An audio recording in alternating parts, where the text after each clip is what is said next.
안녕하세요. 예. 괜찮은 박수네요. 자, 어쨌든 고생하셨고요. 예. 정말 고생 많으셨죠? 예. 자, 1차 시험과 관계해서는 이제 여러분들이 이제 할 수 있는 건 아무것도 없습니다. 애써 고민을 하고 안절부절 해봐도 영향 미치는 거 아무것도 없으니까 이게 이제 팩트죠. 그러니까 거기에 너무 여러분들 이제 신경을 좀 안 쓰는 게 지금 상황에서는 좀 지혜로운 자세가 아닌가 이렇게 생각을 합니다. 그래서 지금 여러분들 이제 해야 될 앞으로 이제 여러분들 하셔야 될 일을 위주로 좀 생각을 하셔야 되는데, 그래서 이제 1차 시험과 관계해서는 지금 좀 전에 여러분들이 그 실장님이 말씀해 주신 그 내용과 그 다음에 여러분들이 그 각 과목별 총평 자료 받으셨죠? 그 자료를 통해서 이제 지나간 1차 시험은 그렇게 끝내도록 하시고, 지금 제 설명에는 2차를 위한 설명으로 말씀을 좀 드리도록 하겠습니다. 2차 준비, 2차를 위주로요. 대신에 어떤 베이스도 없는 상태임을 전제로 좀 말씀을 드릴 거예요. 노 베이스 상태에서 어느 정도 2차가 어떤 것이다 라고 하는 것을 아시는 분도 계시겠지만, 설명에는 순전히 2차에 대해서는 좀 깜깜한 상태를 전제로 해서 얘기를 하도록 하겠습니다. 여러분들 오늘 받으신 자료 중에 설명의 자료 해가지고요, 사례 쟁점 및 답안 작성 요 자료 받으신 거 있죠? 그 자료부터 좀 출발을 하도록 하겠습니다. 오늘 이 자리에서 여러분들이 알고 싶어 하는 내용은 다 들으셨죠? 가장 듣고 싶었던 내용이 이제 예상 커트라인인데, 그건 이미 실장님께서 이제 말씀을 하셨기 때문에 지금 여러분들이 발표를 기다리는 상태에서는 제가 지금 2차 설명을 한다 하더라도 잘 머릿속에 안 들어오실 거예요. 사실은. 그래서 최대한 간단한 이제 몇 가지만을 해서 좀 추각해서 좀 말씀을 드리도록 합니다. 일단 여러분들이 2차다라고 하는 것이 어떤 것이다라고 하는 것을 좀 아셔야 되는데, 1차는 다 아시다시피 여러분들 그 5가지 지문에서요, OX를 보고 결정하시는 거죠. 2차는 없는 상태에서요, 여러분들이 만들어내시는 거예요. 즉, 그 자료를 보시면 기본적 사실관계에서 갑이다라고 하는 제가 이렇게 쭉 해서 이렇게 하였다, 이런 기본적 사실관계가 나오는데, 여기서 여러분들이 이제 이 세 줄 처리가 된 게 어떤 의미를 갖고 있는가라고 하는 것을 좀 아셔야 되는데요. 한마디로 얘기하면 임대차 계약했구나, 아시겠죠? 임대차 계약했구나, 이렇게 파악이 일단 되셔야 돼요. 실제 시험장에서 이와 같은 문제를 받아보시면. 그 다음 이제 거기 추가적 사실관계 1번에서 나오는데, 이걸 우리가 통상 설문 1 이렇게 얘기합니다. 설문 1. 그 다음 한번 보시죠. 갑은 X주택에 관해서 전세금을 2억 원으로 올려서 전세권을 설정해 주면 이를 담보로 금융기관에서 대출을 받아 사업자금으로 사용할 수 있게 해달라.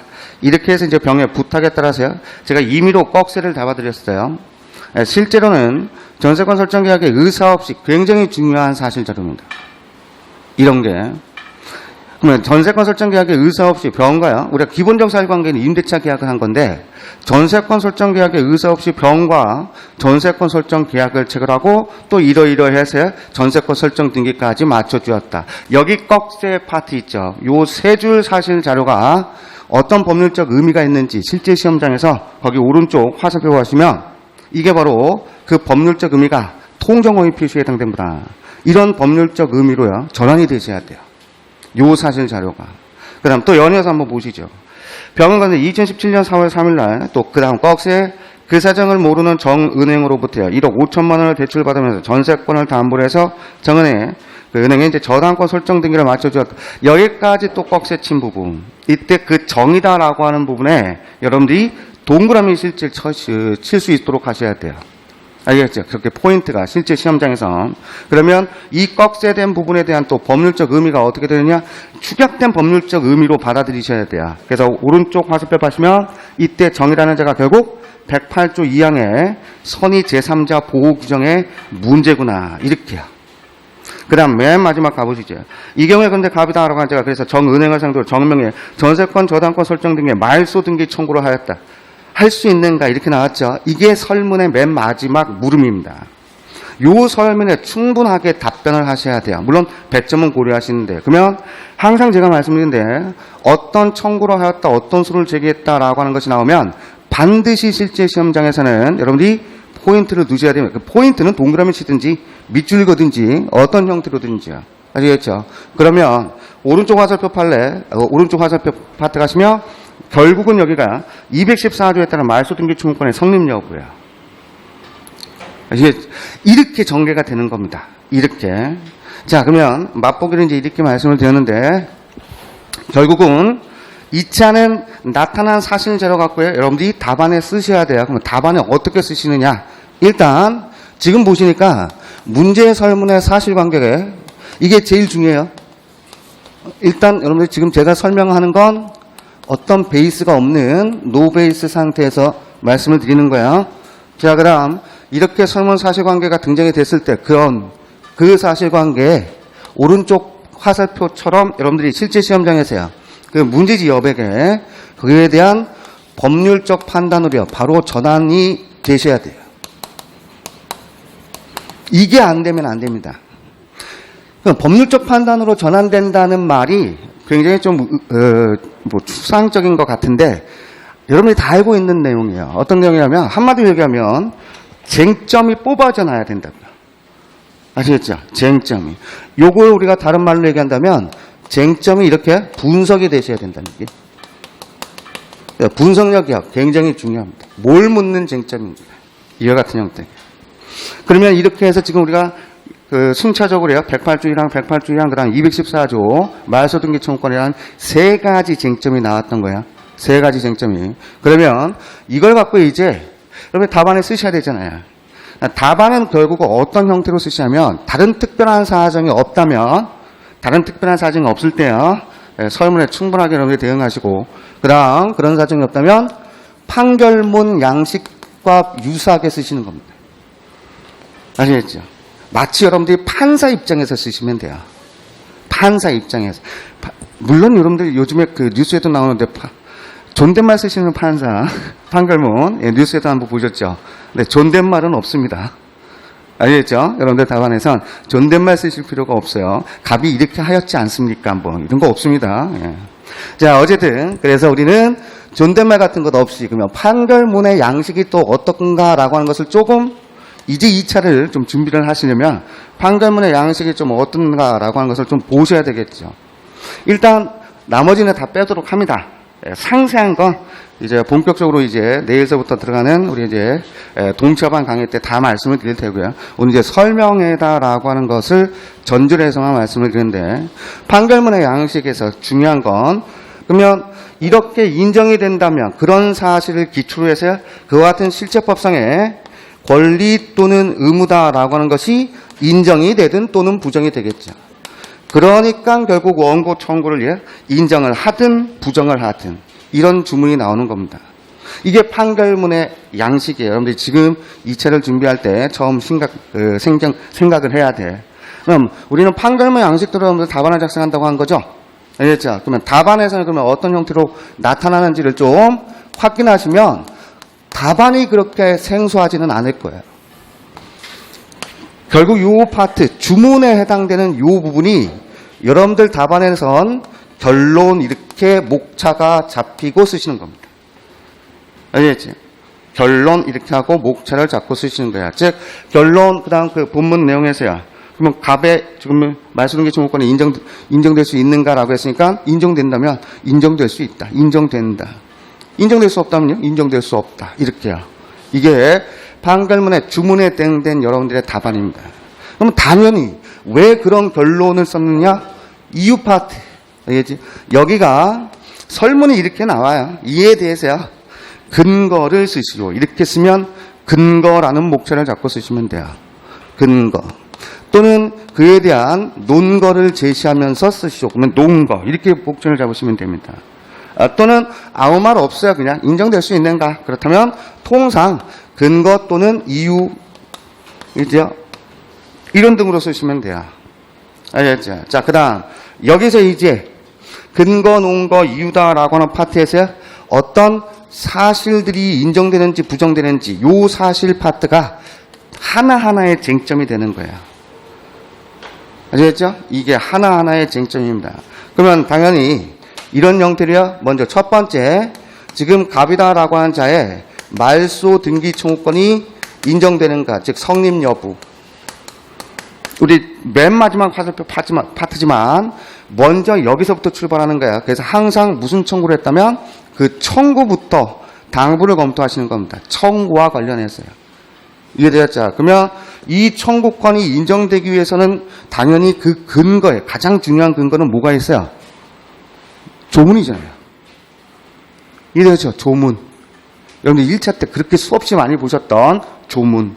그러면 그 근거되는 조문이 바로 214조. 어떠할 때 이런 청구권이 인정되더라라고 이 214조에 규정되어 있다는 거예요. 그거 쓰시는 겁니다. 아시겠죠? 물론 더 세부적인 건 나중에 하고 전체적인 좀 조망만 하도록 하는 거예요. 그 다음 두 번째. 그런데 이 청구가 인정되기 위해서는 무효인 등기해야 되잖아요. 그 무효인 등기다라고 하는 점을 우리가 밝히기 위해서 힌트를 제공한 두 번째 사실이요. 바로 108조 1항이죠. 이해됐죠? 그래서 갑이다라고 한 자와 병이다라고 한 자가 결국은 전세권 설정 계약을 체결했는데 이게 결국은요. 108조로 무효인가 이렇게 잡히는 거죠. 이 무효인지 여부가 어디에 있다? 근거가 조문이요. 조문. 그러니 108조 1항이라는 또 근거 조문이 나오는 겁니다. 그럼 어떠할 때 어떻다라고 하는 형태가 등장된 거죠.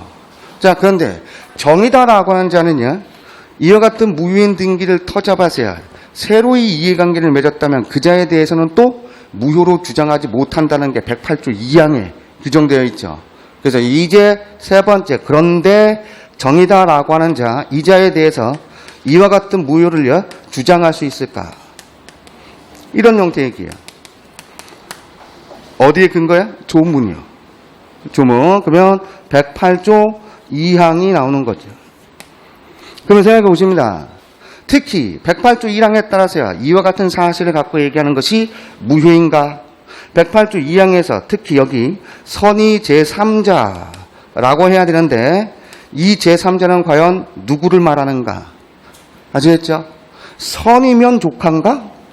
과실이 있어도 상관없는가? 이런 등의 내용이죠. 그게 다 어디서 배우신 거예요? 판례를 통해서요.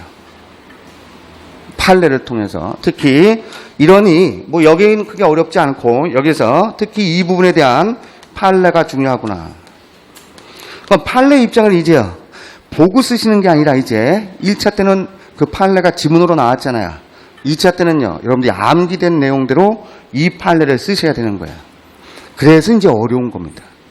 물론 그 판례를 처음부터 끝까지 전부 암기할 필요는 없어요. 핵심적인 키워드 또는 핵심적인 키센텐스를 중심으로 해서 핵심만 제시가 되면 돼요. 그리고 앞뒤로요. 살을 덧붙이시면 됩니다. 물론 그 핵심이 뭔지는 강의 때 말씀을 드릴 텐데 이렇게 합니다. 자, 근데 여기서 하나 더 생각하셔야 됩니다. 사례형은 마치 여러분들이 갑이라는 자가 여러분들이 합격을 하시고 법무사 사무실을 운영하실 때 갑이 이 사건을 갖고 여러분들한테 상담을 왔다고 생각하셔요.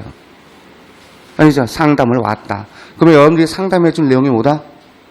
이런 내용들이에요. 이러이러하니까요. 이제 사례를 해결하셔야 되잖아요. 사안을 해결하셔야 돼요. 그러니 이 정이라는 자에 대한 전세권 설정 등기 말소 등기 청구는 정이 선의의 제3자라면 인정될 수 없겠습니다. 이렇게 마지막 사안을 해결해 주시는 겁니다. 이해했죠? 자, 그러면 이게 결국은 여러분들이 동차 때부터야 차근차근히 밟아가셔야 돼요. 근데 제일 먼저 여기를 놓치면 안 됩니다. 쟁점이 뭔지가 분석이 되지 않으면 이 내용은 기재될 수가 없어요. 엉뚱한 쟁점, 엉뚱한 거에 대해서만 기술을 할 수밖에 없겠죠. 자, 그러면 또 이게 제대로 이렇게 분석이 되기 위해선 무슨 과정이 순탄하게 이루어져야 된다? 나타난 사실관계에 대한 법률적 판단의 전환이야 자연스럽게 이루어져야 돼요. 도대체 주어진 힌트된 이 사실관계가 무슨 의미가 있는지를요 캐치를 못하시면 안 됩니다. 아시겠죠? 자, 이제 어려운 거 없습니다. 이런 판례를 정리하고 마무리하는 게 어렵지 답안 작성 자체는 이게 제대로 되면 그 다음에 여러분들이 이거 하나만 좀 생각하십니다. 이거 하나만. 결국은 답안에는 못 쓰는 건 결국 답안에는 못 쓰는지를 이제 마무리하시면 되죠. 요 하나의 목표치가 있으면 거기에 대응해서 여러분들을 어느 형태든지 운영할 수가 있어요. 근데 도대체 답안은 그래서 어떻게 써야 되는 거야? 이걸 모르니까 매번 답안 쓰는 게 어려울 수밖에 없어요. 아는데도 불구하고. 알겠죠? 자, 이거 하나만 말씀드려요, 지금. 예, 다른 건 귀에 안 들어오겠지만 요거 하나만 여러분들 이제 갖고 가십니다. 2차란 결국 뭘 쓴다? 어떻게 쓴다? 조문. 알겠죠? 그에 대한 판례. 그리고 마지막 사안 해결. 이거 쓰시는 거야. 이렇게 말씀드리죠. 조판사 쓰는 겁니다. 이러네 조판사.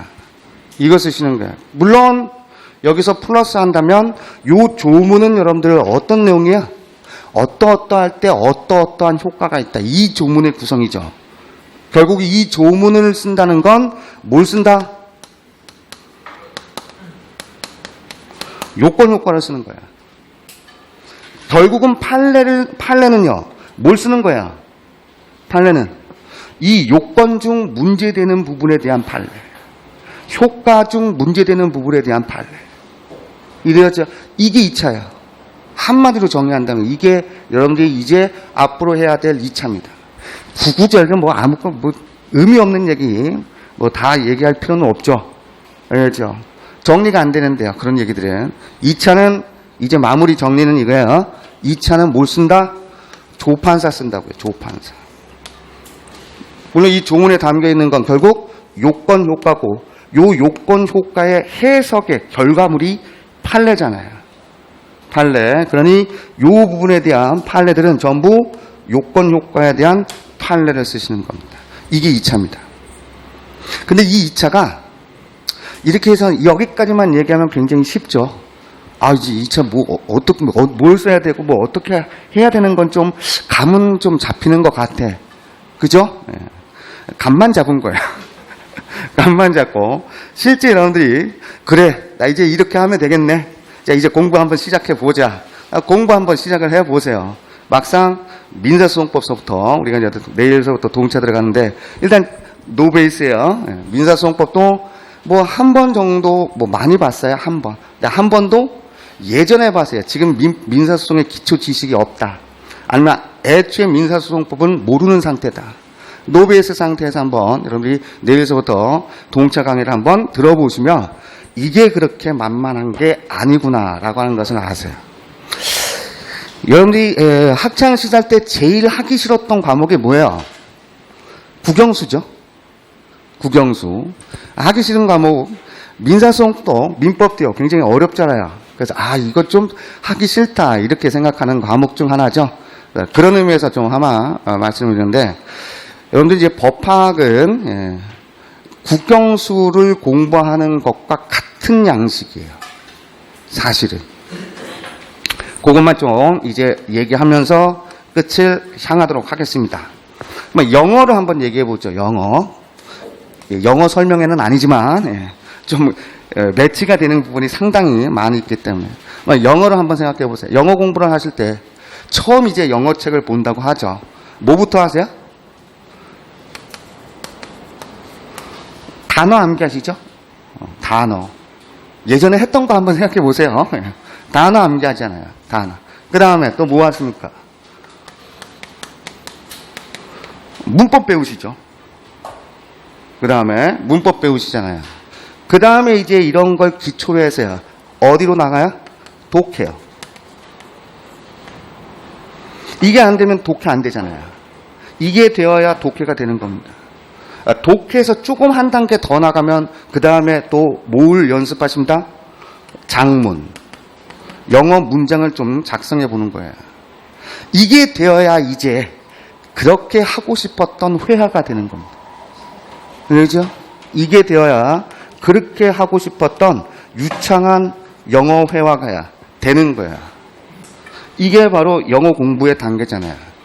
그럼 민사소송법, 민법은 이제 좀 익숙하시니까 이미 민법은 단어나 문법이나 독해는 넘어갔어요. 민사소송법이 이제 노베이스 상태에서 보면 민사소송법에서 나오는 법률 용어를 어느 단계에서 배우신 거예요? 여기가 동차반 강의예요. 여기가.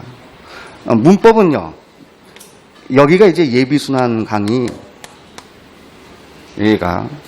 독해는요, 여기가 이제 1순환입니다. 1순환.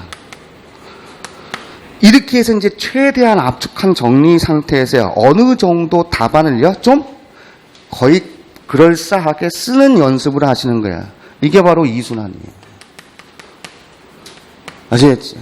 이게 이제 연습이 충분히 된 상태에서 이제 마지막 단계에 진입을 하시는 겁니다. 마치 실제 시험장에서요, 훈련을, 실제 시험장에서 여러분들이 실제 시험을 치듯이 이게 3순환입니다. 처음부터 3순환 올 수 없죠. 단어도 모르는데 이게 되겠어요? 안 되죠.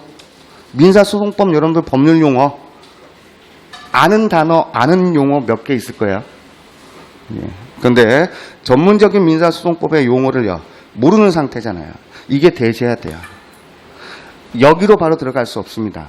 그러니까 항상 시험은 이처럼 단계가 필요해요. 단계가. 이런 단계를 꾸준히 거치셔야 돼요. 꾸준히. 이렇게 해서 여러분들이 한번 봐보세요. 공부가 어떻다는 건 여러분들 다 아시는 거야. 사실은 노베이스 상태에서요, 이제 한번 올라갑니다. 올라갔다가 떨어져요. 아시겠죠? 계속 올라갈 수가 없어요. 왜냐면 생활도 있으니까요. 안 보게 되면 또 잊혀지니까요. 그러다가 떨어지는 상태에서 약간 좀 유지하다가 조금 더 올라가요. 근데 이 올라가는 게 예전에 이미 한 바가 있으면 전에 올라갔던 것보다는 조금 더 올라가요. 굉장히 근소한 차이로요. 그러다가 또 떨어지는 거야. 그런데 또 중요한 건 전에 한 부분이 있으면 전에 떨어졌던 요 수준보다는요, 조금 위로 떨어져요. 그러다가 또 올라갔다가 이렇게 됩니다. 이렇게. 이 과정이 순차로 이루어져야 돼요. 그래서 뭐가 있냐면, 만약에 이렇게 되다가 여기가 이제 합격선이라고 한번 해보죠. 여기가 합격선입니다. 이 합격선까지 근처까지 갔다가야 또 떨어져요. 또 떨어지다가 이제 비로소 올라가는 겁니다. 그러다가 이제 또 한 번 떨어지는 게 여기 밑으로 떨어질 수도 있죠. 그렇죠? 그러다가 이제 또 올라갑니다. 그리고 이제 요 합격선을 윗돌게 돼요. 여기까지 가셔야 이제 안정적이게 되는 거예요. 항상 안타깝게 떨어지는 분들은요, 여기까지 안정선을 못 간 거야. 여기에 머무는 분들이 굉장히 많습니다. 여기서 끝나는 분들이 굉장히 많아요. 여기서 조금만 더 힘을 쏟으면 올라갈 수 있는데, 이게 공부입니다. 그러다 보니까 여러분들이 결국 이 과정의 반복인데, 이게 그림을 그려보면요, 이런 과정인 거예요. 이렇게. 아시겠지? 그래서 결국 공부는 뭐다? 계단식이라고. 이렇게 계단식이 되는 겁니다. 공부라. 요 과정이 거쳐. 이해되셨나요? 근데 이 과정이 뭐가 필요해요? 시간이 필요한 거예요. 절대적인 회독수가 필요한 거예요. 그래서 시험 합격을 위해서는 절대적인 시간과 절대적으로 필요한 회독수가 있습니다. 거기까지 모두 올라갔는데 합격할 것이다 라고 하는 생각은요, 버리셔야 돼요. 노베이스인 상태에서 1년 만에 2차를 합격한다, 굉장히 어려운 부분이에요. 뭐 어떻게 해야 된다고요? 열심히 하셔야 되겠죠. 잘 최선을 다하셔야 됩니다. 2차가 이런 거고, 여러분들이 앞으로 이렇게 해야 된다라고 하는 것을 생각을 하셔야 돼요. 그래서 오늘 이상하네요. 어차피 영어 했으니까요.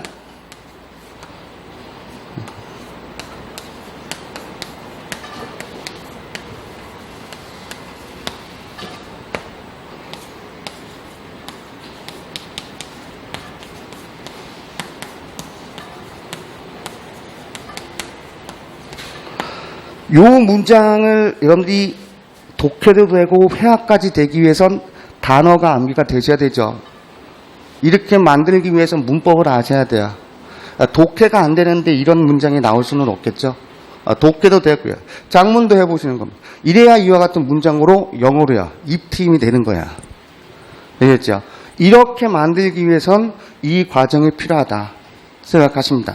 무수히 많은 회독수와 그 다음 절대적인 시간이 필요하다. 이렇게 생각을 하시고, 무슨 의미냐면 안절부절하지 마시고요. 이제는 결정할 때입니다. 아시겠죠? 안절부절하지 마시고 이제는 결정할 때요. 지금 여러분들 총평에 제가 맨 마지막에 썼는데, 지금 정말 시험을 잘 보든 못 보든 발표를 기다리는 입장에서는 굉장히 불안하죠. 하고 싶은 것도 없을 겁니다. 손에 잡히는 일도 없고요. 그러면 해야 할 일을 하시기 바랍니다. 여러분들의 목표를 위한 해야 할 일. 안절부절하지 마시고요. 뭘 해야 할지 이제 결정할 시간입니다. 이제 민법 2차 제 설명회는 이거로 마치도록 하겠습니다. 감사합니다. 네, 안녕하세요. 네, 이재현 법무사입니다. 저는 시간 관계상 좀 짤막하게 말씀드리겠습니다. 자, 원래 2차 준비하시는 분 중에 예전에 2차 경험 있으신 분 같은 경우는 저는 이제 지금 동차반 등록하신 분도 있고 그런 것 같은데, 될 수 있으면 저는 동차반보다도 3순환, 최종 순환을 같이 따라가는 걸 제가 권해드립니다. 그래서, 작년에 1차 합격했다고 생각하시고, 지금 경쟁자가 누구냐면 지금 기득권으로 지금 공부하시는 분을 경쟁자로 삼아야 되잖아요. 그런데 지금 기득권으로 공부하시는 분들은 어제도 모의고사 보고 오늘도 모의고사 보고 내일 시험 준비한다고 지금 시간에 공부하고 있는 시간이란 말이에요. 그런 사람들을 경쟁으로 삼아야 되기 때문에 사실은 동차반은 약간 우수합니다. 아무래도 강의가 기초 같은 것부터 하기 때문에. 그래서 될 수 있으면 작년에 보던 책 그대로 보시고 바뀐 부분만 좀 체크하셔가지고 내가 원래 1차 합격했다고 생각하지 마시고요. 작년에 1차 합격했다고 생각하고 진짜 마지막 진짜 한 2, 3개월 남겨놓고 최선을 다하는 그 순간으로 아마 되돌아가시길 제가 바랍니다. 그리고 처음 하시는 분들한테는요, 제가 무슨 말씀 드리냐면은 일단 원래 1차 처음 합격하셨다 그러면 민사소송법하고요, 형법하고 형사소송법은 뭐가 문제가 되냐면 일단 용어가 익숙하지 않아요. 그래서 용어에 대해 좀 익숙해져야 되거든요. 그래서 제가 일단 권해드리는 것은, 자, 이제 부동산 등기법이나 민법 같은 거는 책을 보면 일단 용어는 내가 안단 말이죠. 내용은 기억을 못할지라도. 근데 일단 형법이나 형사법 이 책을 보다 보면 처음 들어보는 소리가 막 나온단 말이에요. 근데 이게 일단 익숙해져야 돼요. 그래서 제가 권해드리는 것은 일단 책을 말이죠. 2차 전용, 우리가 2차에 다시 추가되는 과목 같은 경우는 책을 사셔가지고 빠른 속도로 한번 회독을 한번 해보세요. 한 1회독 정도는 빠른 속도로 전체적으로 한번 읽어보세요. 그게 일단 선행이 돼야 됩니다. 그래야만 어떤 용어가 나오는지를 내가 좀 알게 돼야 그다음부터 뭐 공부를 시작하든지 뭐 하거든요. 책을 빠른 속도로 넘기세요. 이해하려고도 하지 말고 외우려고도 하지 말고 쭉 빠른 속도로 넘겨보다 보면은요. 뭐 예를 들면 막 아다바카타바라 뭐 이런 말 나온다 그러면 말이죠. 이거 앞에서도 이런 말 나왔네. 뒤에서도 이런 말 나오네. 계속 반복해서 이렇게 계속 접하다 보면은 그 용어가 내 뜻은 몰라도 이런 용어가 좀 자주 나온다는 거는 내가 좀 알게 된단 말이에요. 그래야 이제 2차 공부 좀 시작이 됩니다. 그래서 일단 용어의 진입 장벽이 너무 높아요. 형법과 형사법 같은 경우는, 특히 형사법 같은 경우는 거의 뭐 주문 외국어 수준이라 그러거든요. 제가 이야기 들어보면. 그러니까 일단 용어에 좀 익숙하게끔 책을 빠른 속도로 일단 이래도 가자는 거 하고, 그 다음에 지금 어쨌든 목표는 동차 합격을 목표로 해야 됩니다. 내년에 목표하는 거는 그 생각도 하지 마시고요. 일단 원래 동차 합격을 하려고 그러면 옛날에 우리가 최고령으로 합격하셨던 분이 뭐 난 이렇게 합격했다라고 하는 그 이야기인데, 제가 잠깐만 한 말씀을 드려보면은요. 일단 이제 책을 자 기본서를 1회독 해가지고 용어는 좀 익숙해져야 됩니다. 자, 그 상황에서 말이죠. 가장 출제 가능한, 그러니까 원래 예상 문제로 만약 꼽는다고 했을 때 누구나 예상할 수 있는 특혜이권 문제, 예? 특혜이권 문제 한 문제는 있을 거란 말이죠. 각 과목별로. 그럼 한 문제 한번 뽑아가지고 말이죠. 학원에 모의고사도 있을 거고 아마 해설 자료도 있을 겁니다. 한번 뺏겨 써보세요. 그 문제를. 한 문제를 내가 완전히 내가 숙지를 해가지고요. 예를 들어서 뭐 어떤 쟁점이 하나 있을 거 아닙니까? 이 쟁점에 대해서 내가 다른 건 일단 제껴놓고 이 쟁점 하나에 대해서만큼은 내가 출제되면 쓸 수 있다. 할 수 있을 정도로 한 문제를 이렇게 딱 준비를 해가지고 한번 써보세요. 그렇지? 안 써집니다. 처음 쓸 때는. 그러니까, 잘 안 써지는데 이제 보고 뺏기는 거죠. 자, 보고 뺏기는데 보고 뺏기는 것도 시간이 딱 1시간 한정해서 우리가 써본단 말이에요. 그러면, 1시간에 다 뺏겨 쓰지도 못해요. 우리 흔히 아는 시중에 있는 문제집 그냥 다 뺏겨 쓰려고 그러면 그 2시간도 부족합니다. 그러니까 어차피 1시간 안에 쓸 수 있는 분량은, 극소량이다 이거죠. 그래서 자기가 이제 그 1시간에 쓸 수 있는 만큼을 다시 또 정리를 해보는 거죠. 그러니까 글씨 쓰는 속도가 더 느리다 그러면 더 줄이고 해가지고 그래서 한 문제를 한번 쓸 수 있게끔 한번 해보세요. 근데 한 문제를 쓸 수 있게끔 한다는 이 의미가 뭐냐면 내가 이 문제가 나왔을 때 진짜 1등 답안을 낼 수 있을 정도로 거의 뭐 그대로 복사해서 붙여넣기 할 정도로 그만큼 완벽하게 쓸 수 있을 정도로 한 문제를 한번 준비해 보세요. 자, 여기서 대부분 다 거의 포기 상태가 됩니다. 실제로 주관식 하다 보면 이런 걸 안 하고 자꾸 뭐 기본서만 자꾸 보다가 허송세월만 낭비하는 거예요. 그러니까 한 문제라도 내가 쓸 수 있는 문제를 딱 만들어 가지고 말이죠. 내가 쓸 수 있다 이렇게 됐을 때 한 문제 더 추가를 해보세요. 한 문제 더 추가. 그러면 자 보세요. 처음에 한 문제를 내가 쓸 수 있는 상태에서 말이죠. 그 다음 문제를 딱 공부하는 순간 이 한 문제 다 까먹습니다. 완전 백지 상태가 되어버린단 말이에요. 그러니까 두 번째 문제 딱 보다 보면 그러면 두 번째 문제 쓸 수 있을 정도 되면 첫 번째 문제는 또 기억이 안 난단 말이에요. 그러니까 이제 이게 밑빠진 독에 물 붓기라는 게 그때 이제 우리가 좀 인식을 해야 돼요. 그래서 첫 번째 문제, 한 문제, 두 문제도 자 제가 지금 말씀드리고 싶은 거는 초심자의 경우는요. 두 문제도 제대로 외워서 쓰기 힘들다. 자 그걸 말씀드린 거예요. 내가 1번 문제하고 2번 문제 두 문제를 찍어가지고 내일 두 문제 중에 한 문제 내겠습니다. 라고 해버리면요. 한 문제 찍어지면 내가 어떻게 외워서 쓸 수 있겠는데 두 문제 중에 한 문제 낸다 그러면요. 이게 낼지 저거 나올지 이거 외웠는데 이거 나올 수도 있고 지금 외웠는데 이거 나올 수도 있고 그러니까 이거 막 헷갈린단 말이에요. 자, 두 문제가 세 문제 되면은요. 그러면 더 희미해지겠죠.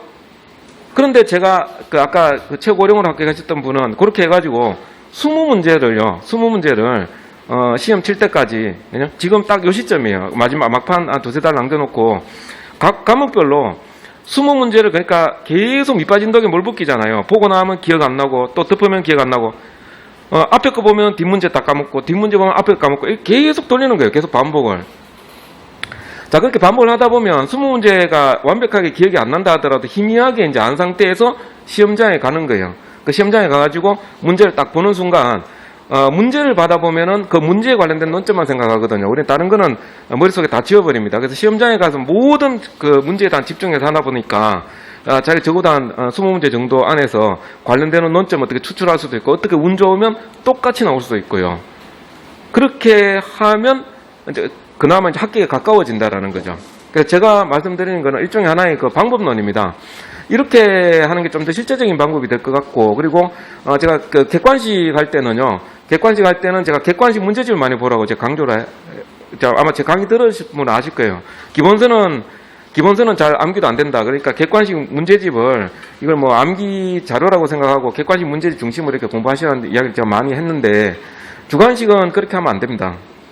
주관식은 진짜 기본서가 중심이 돼야 되고요. 문제집은 그야말로 그냥 활용 용도예요. 활용하기 위한, 그러니까 내 실력을 테스트하기 위한 용도고, 문제를 외우면 안 되거든요. 문제를 외워가지고 주관식을 준비한다는 있을 수 없는 이야기인데, 그래도 제가 그 생동차로 말이죠. 원래 1차 합격해가지고 2차까지 간다. 그리고 내가 시험장에 가서 진짜 시험장 구경만 하고 되돌아오는 이런 사태가 발생하면 안 되거든요. 근데 제가 지금 말씀드린 이 방법을 한번 해보세요. 그럼 최소한 절대 그 구경하고 그냥 있지는 않을 겁니다. 왜냐하면 각 과목별로 한 20문제 정도가 추출이 되면은요, 그대로 적중이 안 돼도 비슷한 논점은 다 연결이 되는 게 있어요. 주관식은 이 굵직굵직한 논점 위주로 공부를 하거든요. 그러다 보니까 이게 전부 다 서로 연결이 돼 있어요. 그래서 특정 쟁점이 만약 빗나간다 하더라도 실제 만약에 정확하게는 일치하지 않더라도요, 내가 어떤 공부한 내용이 그래도 한 10문제 내지 20문제 있다 그러면 관련 논점을 찾을 수 있는 것들이 대부분이다. 이런 이야기죠. 그래서 일단은 정리하자면 일단은 이제 기본서 진입 장벽이 높은 과목에 대해서 일단 희례독을 빨리 하자는 거고, 그 다음에 너무 욕심 부리지 마시고요. 너무 욕심 부리지 마시고 각 과목별 한 20문제 정도 목표를 한번 해보세요. 그렇게 해가지고 실제로 이게 가장 좋은 결과로 연결되는 것 같더라고요. 제가 작년에도 계속 우리 제가 2차 수험장에서도 늘 만나셨던 분인데, 예, 원래 또 오셨네요. 뭐 이러면서 그 인사하시는 분이었는데 작년에 합격하면서 그런 말씀 하시더라고요. 자기가 요거 딱 그 공부한 거를 책에서 이제 정리하는 걸 보다 보니까 옆에서 다른 사람들이 그 이야기를 한다는 거예요. 그거 봐가지고 되냐? 그거 너무 부족한 거 아니냐? 할 때 자기는 그렇게 했다는 거예요. 여기서 더 늘리면 시험 떨어진다. 인간의 머리는 한계가 있기 때문에 이거 늘려가지고는 더 희미해져가지고 하나도 제대로 쓸 수 있는 게 없다 이런 이야기죠. 그래서 줄여가지고 쓸 수 있는 걸 하나라도 가져가는 게 중요합니다. 자, 객관식하고는 완전히 다르죠. 객관식은 정말 시간 많이 투자해가지고 많이 보면 많이 볼수록 높은 점수가 나오게끔 돼 있지만 주관식을 쓸 수 있는 게 중요해요. 그래서 제가 항상 내가 작은 거라도 말이죠. 명확하게 쓸 수 있도록 그렇게 하기 위해서 제가 한 문제부터 이렇게 시작을 해보시라는 거죠. 그래서 실제로 두 문제도 여기가 쉽지 않다. 처음 시작하시는 분은 물론 이제 기득권으로 좀 이렇게 경험이 있으신 분 같은 경우는 20문제 정도는 그냥 쭉 이렇게 봐나갈 수 있고 실제로 출제된다고 했을 때 어느 정도는 좀 자신 있게 쓸 수 있는 그런 형태가 되지만 자, 처음 시작하시는 분들 특히 이제 이 주관식 편차가 굉장히 심하거든요. 그래서 어떤 분은 그 어렸을 때부터 일기 많이 쓰고 말이죠. 글 쓰는 재주가 있으신 분이 있고 어떤 분은 이 글 쓰는 자체에 대해서 좀 법학을 떠나가지고 말이죠. 법학을 떠나가지고 글 쓰는 자체에 대해서 좀 이렇게 실력이 좀 떨어지는 분들도 있거든요. 근데 그걸 공통적으로 다 커버하기 위해서는 제가 말씀드린 그런 내용으로 한번 접근해 보시기 바랍니다. 빠른 속도로 말이죠.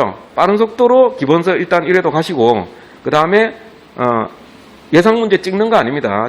제가 물론 찍고 한다는 게 이게, 만약에 찍어가지고 공부를 해가지고 남는 시간에 놀면은 그거는 잘못된 공부 방법이지만 더 많이 보겠다는 거예요. 남들 10번 볼 때 나는 20번, 30번 계속 회독수를 더 늘리겠다는 그런 방법이거든요. 그러니까 이건 결국 찍어가지고 공부량을 줄이는 게 아니라 좀 이게 실제적인, 그러니까 한 문제라도 내가 완벽하게 쓸 수 있는 문제를 한 문제, 두 문제 늘려가다 보면 한 20문제 정도 수는 거의 한계선이 되는데 그 정도 가지고 충분히 합격할 수 있다는 이야기입니다. 그래서 좀 이렇게 빨리 공부 시작하셔가지고요.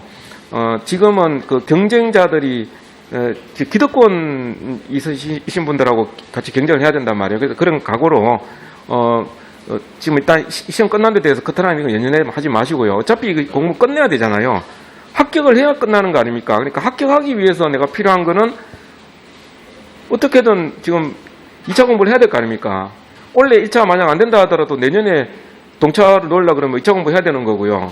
된다 그러면 당연히 해야 되는 거고 하니까 어차피 해야 될 공부다 이런 이야기죠. 그래서 합격을 목표로 해가지고 지금 한번 좀 실제적인 공부를 한번 해보시기 바랍니다. 저는 여기까지 하겠습니다. 그러니까 마치겠습니다. 예.